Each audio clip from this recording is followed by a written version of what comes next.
안녕하세요. 저는 결혼 10년 차에 과부가 되었습니다. 나름 착하고 성실한 편에 속해 듬직한 가장의 역할을 해주었던 남편이 결혼 후 10년 뒤 초등학교에 갓 입학한 8살 된 딸과 저를 두고 교통사고로 그만 세상을 떠나고 말았어요. 그 당시 저도 40도 안 된 젊은 나이였기 때문에 주변에서는 다들 재혼을 하라고 이야기했지만 차마 아이가 눈에 밟혀 그러지 못하겠더라고요. 아무래도 재혼해서 새아빠가 들어오면 눈치 봐야 하는 것도 있을 것이고 새 남편 사이에서 아이라도 태어나게 되면 둘이서 잘 적응하며 클 수 있을까 하는 걱정도 되었었거든요. 그래서 주변에서 다들 한 소리씩 해도 저는 꿋꿋하게 과부의 길을 걸으며 우리 아이 하나만 보고 살았습니다. 근데 제가 너무 오냐오냐 키운 탓일까요? 그저 금지오겹으로 바라보며 키우던 딸이 제 가슴에 큰 대못을 박아버렸네요.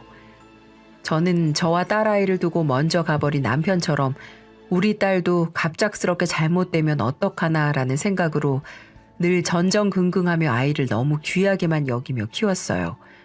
집에서 집안일은 조금도 못하게 하고 무조건 제가 이 아이의 손과 발이 되어 빨래며 청소며 식사며 모든 것을 저 혼자 다 책임지며 그렇게 키웠습니다. 그래도 어디 가서 나쁜 애라는 소리는 안 듣고 살았는데 저는 결국 자식 양육의 끝을 참 허무하고도 가슴 아프게 마무리를 짓게 되었네요. 뭐 어떻게 보면 결국 친자식을 보내고 새로운 자녀를 품게 되었다고 볼 수 있을까요? 어쨌든 제 인생에서 쉽지 않았던 이야기를 지금 꺼내보려고 합니다. 우리 딸은 그래도 나름 사회에서는 착실한 편으로 인정받고 있었어요. 집에서는 집안일도 안 하고 밥도 차려줘야지만 먹는 아이였는데 밖에서는 좀 잘하고 사는지 학원 강사로 돈을 꽤 잘 벌고 있었습니다. 물론 우리 딸이 집안일도 잘 안 하고 살짝 본인만 아는 이기적인 성격이 있긴 했지만 그래도 아주 막 나가는 애는 아니었기 때문에 나름 엄마한테 효도한답시고 용돈도 주고 했었네요. 시간 나면 여행도 같이 다니고 쇼핑도 다니면서 평범한 딸과 엄마의 모습으로 잘 지냈죠. 평소 딸은 남자친구를 잘 사귀는 편이었는데 저도 그런 부분에서는 개방적이라 늘 남자친구를 소개받고는 했었어요. 딸은 남자친구가 자주 바뀌는 편이었고 아빠 없이 자란 외로움을 남자친구를 통해서 푸는가 보다 싶어 걱정은 되었지만 별말은 하진 않았어요. 남자친구를 만날 때마다 저에게 항상 인사도 시키고 같이 놀러도 가면서 시간을 잘 보냈었기 때문에 저도 아이를 믿고 본인 연애 문제에 대해서는 일체 터치를 하지 않을 수 있었죠. 그러다가 많이 만나본 사람이 좋은 사람을 고를 줄 안다는 말이 사실이었는지 이번에는 지금까지 만났던 아이들보다 훨씬 착하고 건실한 청년을 한 명 저에게 소개시켜 주더라고요. 엄마, 내 남자친구야. 오빠, 인사해. 안녕하십니까, 어머님. 현경이 남자친구 임태수입니다. 그래요. 반가워요. 우리 딸 잘해줘요.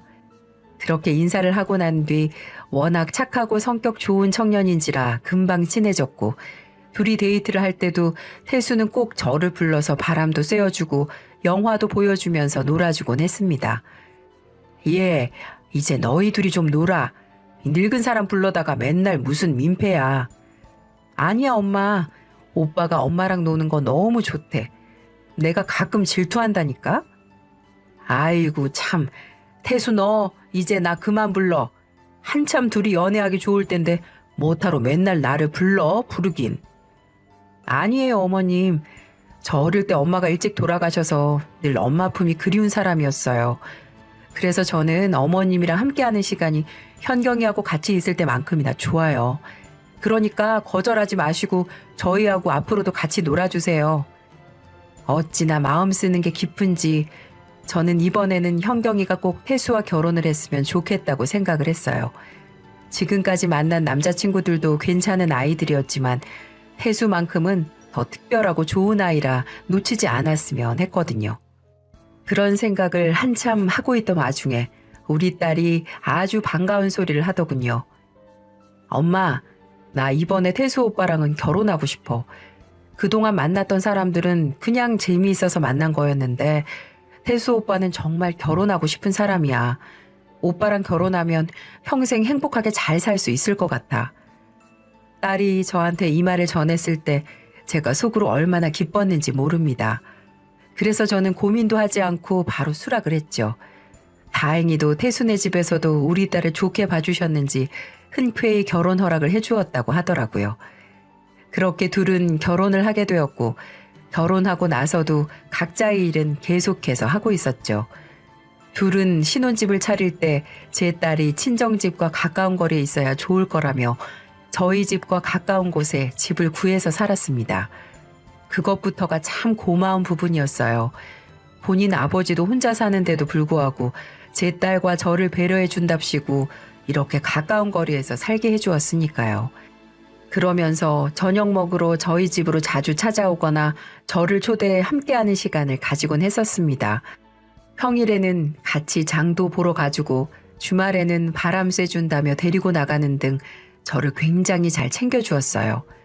정말 우리 딸이 시샘할 정도로 저에게 잘했죠.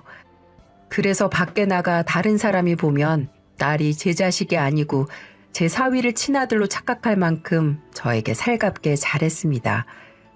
저도 남편 없이 딸을 혼자 키우느라 참 힘들었는데 좋은 사위가 들어오면서 남편 역할도 해주고 아들 역할도 해주니 참 고마우면서도 감동적이더라고요. 그래서 저도 정말 사위를 사위로 여기지 않고 친아들처럼 생각하며 대해주었어요. 그렇게 우리 셋은 정말 행복하게 잘 지내고 있었죠. 딸도 나름 결혼해서는 집안일도 하려고 하고 둘이 배려해가면서 청소며 빨래며 온갖 집안일을 함께 해나가는 게 보였기 때문에 제가 시집가서 난장판으로 살면 어쩌나 하던 고민을 바로 털어버릴 수 있었어요. 그러다 저의 삶에 남편을 잃은 것만큼이나 힘든 시련이 하나 찾아왔습니다. 바로 암이었는데요. 평소에 잘 되던 소화가 잘 안 되고 속이 더부룩한 느낌이 강해서 왜 그럴까 고민하던 찰나 사위가 저에게 건강검진을 한번 받아보라고 하더군요. 어머니, 건강검진 좀 한 번씩 받으세요. 소화불량이야 있을 수 있지만 어머니 연세 있으시니까 지금부터는 정기적으로 받아보는 게 좋으실 거예요. 이렇게 얘기를 해준 덕분에 건강검진을 하루 날 잡아 보게 되었고 결과는 충격적이게도 암이었습니다. 다행이었던 건 초기에 발견을 해서 간단하게 수술만 하면 종양을 제거할 수 있는 수준이었죠. 놀란 딸과 사위는 곧바로 수술을 받게끔 해주었고 저는 덕분에 깔끔하게 완치를 할 수 있었어요. 하지만 암은 한번 발생하고 나면 언제 또 재발할지 모르기 때문에 항상 조심해야 했죠. 그래서 더더욱 꼼꼼히 건강검진을 받으라고 사위가 더 강조를 하더라고요. 하지만 얼마 못 가 제가 혼자 사는 게 걸렸는지 어느 날 제안을 하나 해오더군요. 어머니, 아무래도 어머니 저희 집으로 들어오셔서 같이 사는 게 좋을 것 같아요. 현경이하고도 이야기 이미 마쳤으니까 어차피 가까이 사는 거 좀 더 가까이 산다고 생각하시고 아예 저희 집으로 들어오세요. 저희랑 같이 살아요. 뭐? 아무리 그래도 어떻게 너희 집에서 사니? 너희들이 이제 곧 아이도 봐야 하고 그래야 하는데. 그거야 또 아이 생기면 더 큰 집으로 이사 가면 되죠. 뭐가 걱정이세요?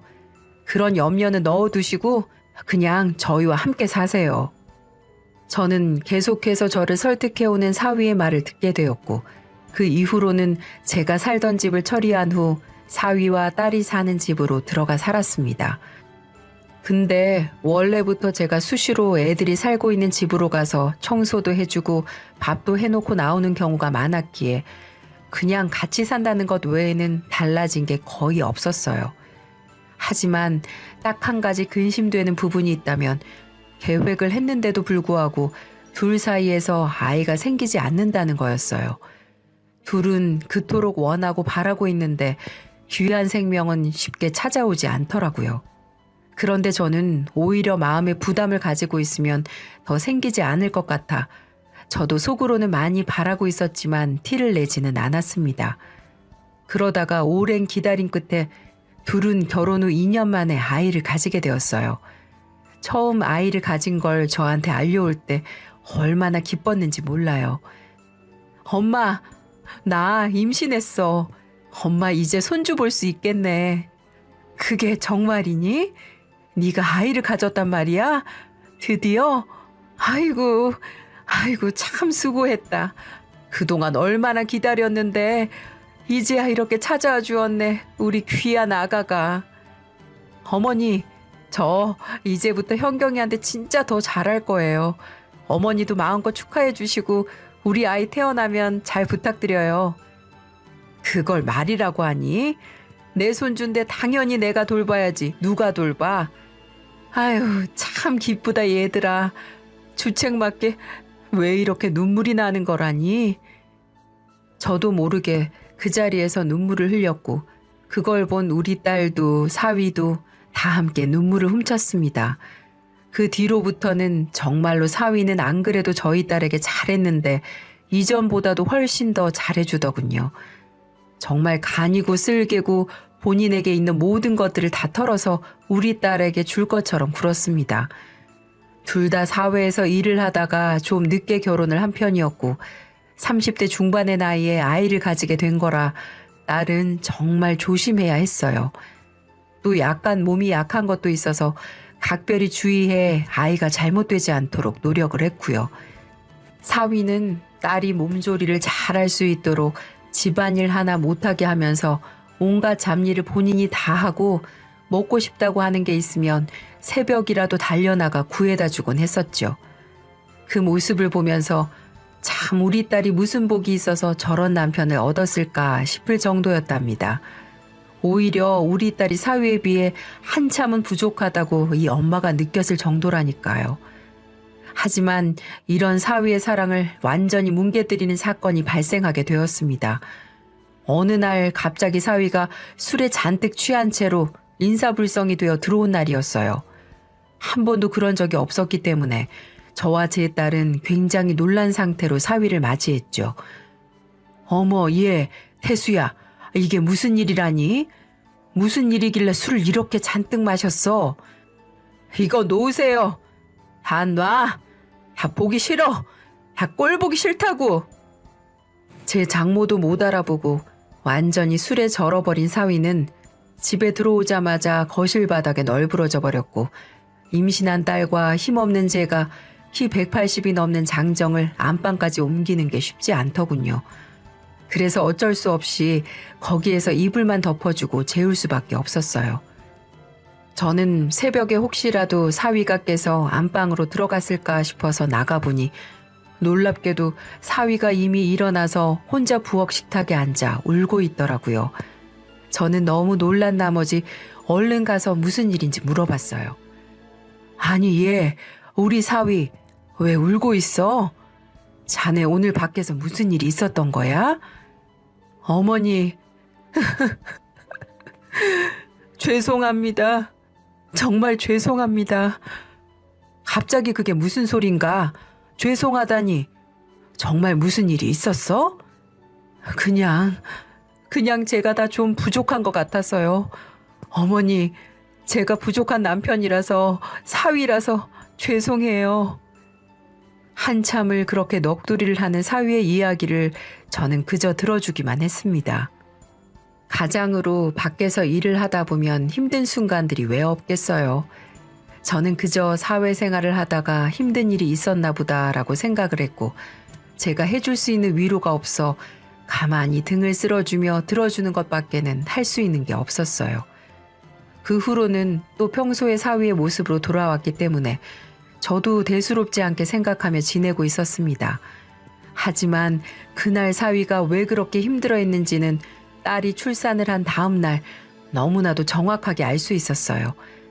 딸의 출산이 임박하고 산후조리원으로 들어가기 위한 준비까지 다 맞춰놓을 때까지도 사위는 아무 탈 없이 딸과 잘 지내는 것처럼 보였습니다. 그런데 아주 결정적인 날 사위의 태도가 갑작스럽게 변하고 말았어요. 바로 딸의 출산 당일에 말이죠. 딸은 갑작스럽게 느껴지는 진통으로 급하게 병원으로 갔고 저는 사위에게 얼른 오라고 할 생각으로 전화를 걸었지만 일이 바쁜지 전화를 받지 않더군요. 그래서 어쩔 수 없이 급하게 문자를 남겨놓고는 딸과 함께 산부인과로 들어갔는데 딸이 병원에 입원 수속을 밟고 진통을 계속 하고 있는 상황에서도 사위는 어떻게 된 일인지 연락 한 통을 주지 않았습니다. 저는 무슨 일이 있나 걱정이 되어 계속해서 전화를 했는데도 전혀 받지도 않았어요. 부재중 전화가 분명히 찍혀 있었을 텐데도 사위에게서는 아무런 연락이 없었습니다. 저는 큰일이 났다 싶어 걱정이 되기 시작했지만 딸이 이제는 아이가 완전히 나올 때가 되어서 그 자리를 뜰 수도 없었어요. 사위도 연락이 안 되고 딸은 출산이 임박한 상황에서 이러지도 저러지도 못하고 있으면서 저는 저 나름대로 힘든 시간들을 보내고 있었네요. 사돈에게까지 연락해서 사위가 연락이 안 된다고 이야기를 했지만 돌아오는 대답은 사돈의 연락도 받지 않는다는 소식뿐이었고요. 그래서 결국 사돈이 사위의 행방을 찾아 나섰고 저는 딸의 출산을 옆에서 지키고 있었습니다. 거의 12시간 만에 진통을 끝낸 채 힘들게 아들을 출산했어요. 저는 혹시라도 사위가 제 연락을 볼까 싶어 아들이 태어났다는 이야기까지 문자로 넣어주고는 딸을 돌보고 있었고요. 딸은 출산을 한 기쁨과 동시에 제 남편이 찾아오지 않는 것에 대해 엄청나게 실망감을 표현하고 있었습니다. 한편으로는 걱정도 되었겠지만 그것보다는 출산일인데도 찾아오지 않는 것에 대해 많이 화가 나 보였어요. 저는 사위의 행방이 걱정돼 딸에게 일단 기다려보자고 했고 얼마 못 가 연락이 두절되었던 사위가 출산 후 다음 날 병원으로 찾아와 경악스러운 행동을 했어요. 평소에 산부인과도 둘이서 같이 다녔기 때문에 어느 산부인과에서 출산을 하는지 잘 알고 있던 사위는 망설임 없이 딸에게로 오더니 갑자기 침대에 누워있는 딸의 뺨을 아주 강하게 후려쳤습니다. 아! 이게 무슨 짓이야? 당신 미쳤어? 저는 지금까지 보지 못했던 사위의 모습에 놀라기도 했지만 바로 전날 출산을 한 제 아내의 뺨을 후려갈기는 사위의 모습을 보고 경악하지 않을 수가 없었어요. 어머, 태수야, 이게 무슨 일이야? 왜 이래? 너 왜 그러는 거야?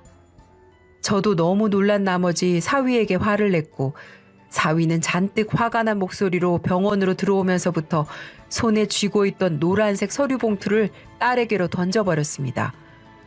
당신 미쳤어? 어디다가 뭘 던지는 거야? 다짜고짜. 이게 뭔데? 딸은 자신에게로 날아오는 서류 봉투로 한 차례 더 맞고는 흥분된 목소리로 화를 냈고 눈이 빨개질 만큼 잔뜩 흥분해 있는 사위를 대신해서 제가 얼른 그 봉투를 열어서 안에 있는 내용물을 꺼내봤습니다. 근데 그 안에는 놀랍게도 제 딸이 다른 남자와 다정하게 사진을 찍은 것들이 들어가 있었고 요즘 핸드폰에서 문자 메시지처럼 사용하는 카톡의 대화 내용들이 종이 묶음으로 만들어져 있더군요. 저는 그 대화 내용을 하나하나 보기 시작했고 딸은 사진을 보자마자 깜짝 놀라며 성치도 않은 몸으로 어떻게든 저에게서 그 모든 것들을 뺏어가려고 했습니다. 당신 양심이 있으면 이거 한번 설명해 보지 그래? 이게 뭐냐면 딸은 잔뜩 당황한 목소리로 해명을 하기 시작했어요. 이 사람 아주 잠깐 만난 사람이야. 결혼 전에, 오빠랑 결혼하기 전에. 웃기지 마. 이 안에 있는 네 모습이 다 내가 본 얼마 전의 모습인데 어떻게 그렇게 눈에 뻔히 보이는 거짓말을 하는 건데. 네가 최소한의 양심이라는 게 있으면 그렇게 말하면 안 되지. 미안해. 알았어. 진짜 솔직하게 말할게.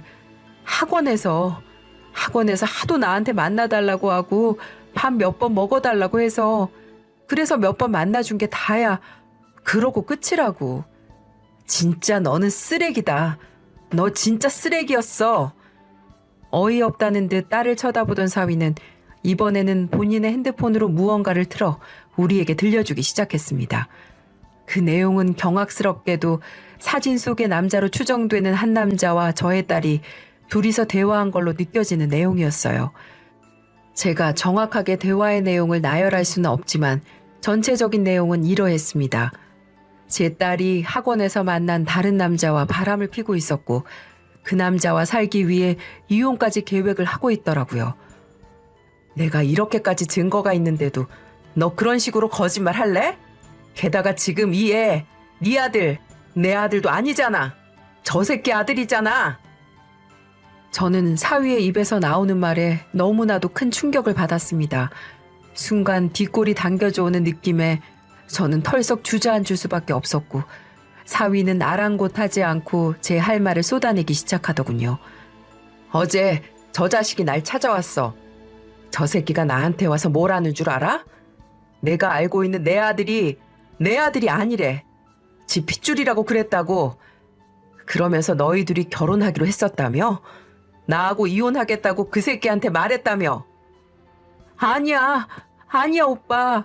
오해야. 나 그런 적 없어. 내가 오빠를 왜 떠나. 아니야. 미안해. 우리 아들은 정말 미안해. 나는 오빠랑 정말 애기 가지고 싶었는데 아무리 노력을 해도 안 생기니까 그래서 그랬어. 오빠한테 예쁜 아기 안겨주고 싶어서 그랬어. 그럼 된 거 아니야? 우리 애기라고 생각하고 키우면 안 되는 거야? 진짜 어이가 없어서 웃음밖에 안 나온다. 너 진짜 제정신인 거 맞니? 미친 거 아니야? 어떻게 이렇게까지 밑바닥이야? 어떻게 이렇게까지 쓰레기냐고? 그래놓고 한 달 전에 이 새끼 차버렸다면서? 이 자식이 나한테 와서 그러더라. 나하고 이혼하고서 지한테 가겠다고 했는데 무슨 이유에선지 한 달 전에 자기를 차버렸다고. 이 새끼 부모님한테까지 인사하러 갔었다면서? 그래놓고도 자꾸 아니라고 더러운 거짓말 할래? 저는 둘의 대화를 들으면서 더 이상은 가만히 있을 수가 없었습니다. 제 딸은 놀랍게도 철저하게 두 남자를 농락하고 있었고 심지어는 제 사위의 자식도 아닌 다른 사람의 아이를 출산하고는 뻔뻔하게 거짓말을 한 거였어요. 저는 이대로는 안 되겠다 싶어 가슴을 치며 사위 앞에 무릎을 꿇었죠. 그리고는 딸을 잘못 키운 제 탓이라 여기며 사위에게 잘못을 구했습니다. 태수야, 미안하다. 내가 미안해. 이 장모가 내 딸을 너무 잘못 키워서 그래서 그래. 장모님, 일어나세요. 이게 왜 장모님 잘못이에요? 제발 일어나세요. 아니야, 다 내 탓이야. 내가 내 자식을 너무 잘못 키웠어. 다 내 잘못이다. 장모님 잘못 아닙니다. 장모님 잘못이 아니에요. 그냥 다 제가 모자라서 그런 거겠죠. 근데요, 저 이제 저딴 쓰레기랑은 더 같이 못 살 것 같아요. 죄송합니다. 사위는 저에게 그렇게 말을 해버리고는 그 자리를 빠져나가 버렸어요. 저는 사위가 나간 뒤 너무나도 화가 나서 그대로 딸에게로 가서 사위가 했던 것처럼 뺨을 후려쳐 버렸어요. 나쁜 년, 이 정신 나간 년. 내가 널 잘못 키워도 한참을 잘못 키웠지. 네가 미쳐도 단단히 미쳤다고. 저는 제 딸을 용서할 수 없어서 딸의 산후조리도 봐주지 않은 채로 집으로 돌아와 버렸어요. 그리고는 집을 나가버린 사위를 기다리며 눈물로 하루하루를 보냈습니다. 딸이 너무나도 미워 산후조리원에서 나와 아이를 데리고 집으로 오는 순간까지도 저는 딸을 보러 가지 않았어요. 근데 제 딸도 참 만만치 않은 난년이었습니다. 제 딸은 산후조리원에서 퇴원을 하자마자 애를 데리고 홀로 집으로 왔더군요. 하지만 사위가 없는 걸 보고 완전히 망연자실한 눈빛을 보이더라고요. 엄마, 혜수 오빠는 집에 없어? 있긴 어딨어. 집에 이혼 서류 와 있으니까 그거나 처리해. 너 같은 년은 혜수 옆에 있을 자격도 없다. 좋은 애 만나서 행복하게 살아야 할 앤데 너 만나서 인생 망쳐버린 거야. 당장 이혼 서류에 도장 찍어 보내줘. 저의 고함에 한참을 울던 제 딸은 결국에는 이혼 도장을 찍어서 보냈습니다. 하지만 여전히 처리 안 된 제 딸은 이혼을 하고서도 밖에서 이 남자 저 남자 만나는 듯 하더니 어느 날 갑자기 집에 쪽지를 남겨놓고는 아이만 남겨놓고 훌쩍 떠나버렸습니다. 참, 지질이 남편 복도 없던 저는 딸년 복까지 없는 건지 결국 갓난쟁이 손주를 저 혼자 키우게 되었네요. 저는 이 애가 또 무슨 죄가 있을까 싶어 현재 식당에서 일을 하면서 힘겹게 아이를 돌보고 있어요. 그러다 어느 날 갑자기 사위가 저에게만 따로 연락을 해왔습니다. 잘 지내냐고 묻더군요. 저는 딸이 집을 나가 혼자 손주를 키우고 있다고 말을 했어요. 그러자 우리 사위 그 길로 집으로 왔더라고요. 어머니, 아유, 그동안 얼마나 혼자 고생이셨어요. 태수야, 정말 미안하다. 여긴 왜 왔어? 그냥 너 잘 살면 되지. 이 못난 장모는 딸 잘못 키운 죄로 너한테 큰 죄를 졌어. 아유, 미안하다, 미안해. 어머님, 형경이는 미워도 어머님은 제 친어머니나 다름없었어요. 그러니까 그런 말씀 하지 마세요. 전 지금도 어머니와 같이 식사하고 놀러 가고 마트 장 보러 가고 그때가 너무 그리워요. 언제든지 힘든 거 있으면 말씀하세요. 형경이는 잊어도 어머님은 잊지 못할 것 같아서 왔어요. 그래, 고맙다. 이렇게 찾아와줘서 정말 고마워. 태수는 그때부터 다시 저와는 왕래를 시작했습니다. 그리고 한 번씩 와서 저를 도와주고 있어요. 이제는 저의 아들 같은 존재가 되어서 딸 대신 이렇게 효도를 받고 있네요. 아휴, 불쌍한 우리 사위. 보통의 경우면 딸년이 그런 짓을 했다면 부모인 내게도 나쁜 년이라고 손가락질 할 만도 하지만 우리 사위는 마음이 약해서일까요? 저와의 인연은 놓고 싶지 않다고 하네요. 그냥 가끔 이렇게 찾아와서 어머님의 얼굴이라도 보고 싶다고 한 번씩 술을 왕창 먹고 제 앞에서 한참을 울고 가고는 합니다. 그럴 때마다 제 마음은 쓰리도록 너무 아프고요. 그리고 혹시 몰라 손주는 태수와 친자 검사를 했는데 역시나 불일치가 나오더라고요. 노년에 생각지도 못한 딸을 잃고 충격받아 이리저리 살아가고 있지만 저는 그래도 항상 모든 사람들에게 감사하며 살아가고 있습니다. 특히 우리 사위 태수에게 말이죠. 이렇게도 착하고 가여운 우리 사위, 아니 이젠 전 사위라고 해야겠네요. 전 우리 태수가 이 세상에 누구보다 잘 되길 바라면서 매일매일 응원을 해주고 있습니다. 저도 앞으로는 딸년 다 잊고 우리 불쌍한 손주 키우며 노후를 보내려고 합니다. 상간남의 핏줄이라곤 하지만 저 어린 것이 무슨 죄가 있을까요? 이것도 다 제 운명이라고 생각하고 저 아이만큼은 딸년처럼 키우지 않고 이 사회의 올바른 정상적인 아이로 키우도록 노력하겠습니다. 저는 딸년이 지은 죄, 제가 사회에 앞으로 베풀고 봉사하며 있는 힘을 다해 죄를 이 애미가 대신 씻으면서 평생을 반성하며 살겠습니다.